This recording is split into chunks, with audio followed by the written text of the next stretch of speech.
La suite de notre feuilleton maintenant, et je vous rappelle que cette semaine, nous vous emmenons découvrir l'un des joyaux du patrimoine français. Il s'agit du château de Chambord, qui abrite une immense réserve naturelle de plus de 5000 hectares, une forêt peuplée d'animaux en liberté.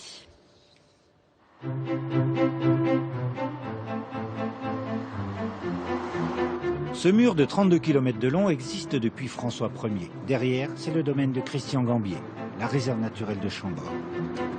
5500 hectares autour du château, entièrement protégés par une enceinte. Christian Gambier est l'un des 18 agents qui veillent sur la faune et la flore. Avant d'être un monument historique, Chambord est une immense réserve naturelle. Et nous sommes ici à la principale porte d'entrée du domaine.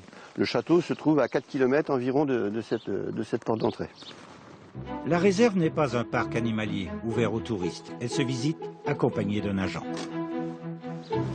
Alors voyez-vous, là nous sommes obligés de maintenir des portails pour fermer l'accès aux routes du domaine parce que les animaux ont besoin de tranquillité. Et même en vélo, vous perturbez la faune. L'ancien terrain de chasse de François Ier est traversé par des routes rectilignes tracées autrefois pour faciliter la chasse à courre. Ce territoire est peuplé d'animaux en liberté et l'on peut facilement croiser la route de l'un des 1300 sangliers répertoriés.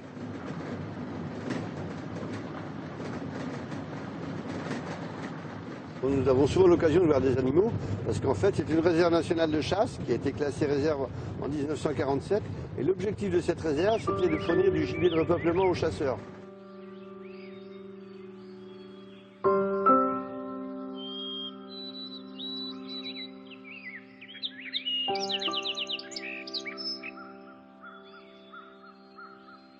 Des animaux et des arbres. La forêt de Chambord, un temps menacée par des coupes excessives, massivement replantée au XIXe siècle, est toujours en exploitation. Alors cet arbre est un très joli palaricieux de Corse. C'est un bois qui est tout à fait adapté pour le bois de charpente. C'est vraiment un très beau sujet. Il fait combien en hauteur? Alors là il fait 22 mètres de haut, pour un diamètre de 45 cm de diamètre.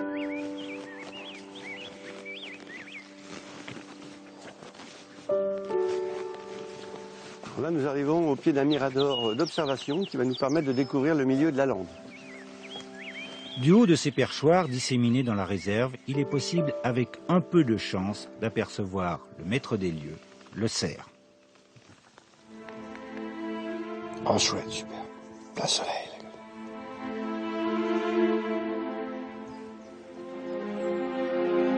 Vous voyez là?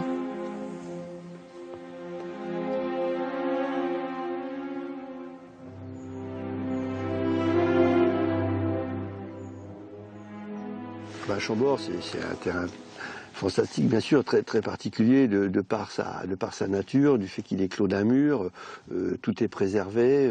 Bien sûr, nous y pratiquons un petit peu d'exploitation forestière, mais très peu. Et en fait, on met tout en œuvre pour maintenir les milieux naturels en place, pour maintenir, voire augmenter la biodiversité.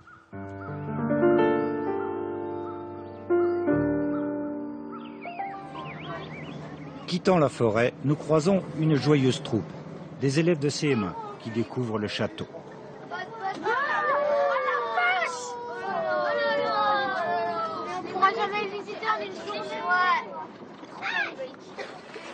En compagnie de leur institutrice, ils ont rendez-vous avec Carole Alazard, l'une des animatrices du château. Qu'est-ce qui est construit au plus près? L'enceinte. Un morceau de l'enceinte, oui. C'est la partie la plus longue du rectangle. Qu'est-ce que vous voyez d'ici du donjon? Deux tours. Deux tours. Et entre les tours, ça s'appelle une façade. Donc on voit deux tours et une façade. Hein? Tous les volumes du côté du roi, du côté de la chapelle sont pareils, sauf les couloirs.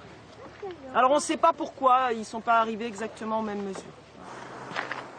Après avoir soigneusement observé le château, les enfants passent aux travaux pratiques, reconstruire le monument. À moitié, tiens, il me faut ça. Il me faut celui-là, là-haut. Par là, à la place. Je vais juste vous expliquer. Vous vous rappelez, on a les 4 couloirs. 1, 2, 3, 4. Et là, c'est l'escalier. C'est ainsi que les élèves vont s'apercevoir que sous l'enveloppe flamboyante du château se cachent des dizaines d'appartements parfaitement agencés, d'où cette conclusion audacieuse. Ouais. On peut dire que c'est le premier immeuble de France, il y a 500 ans. Pas mal, hein? Voilà. Donc c'était très très moderne.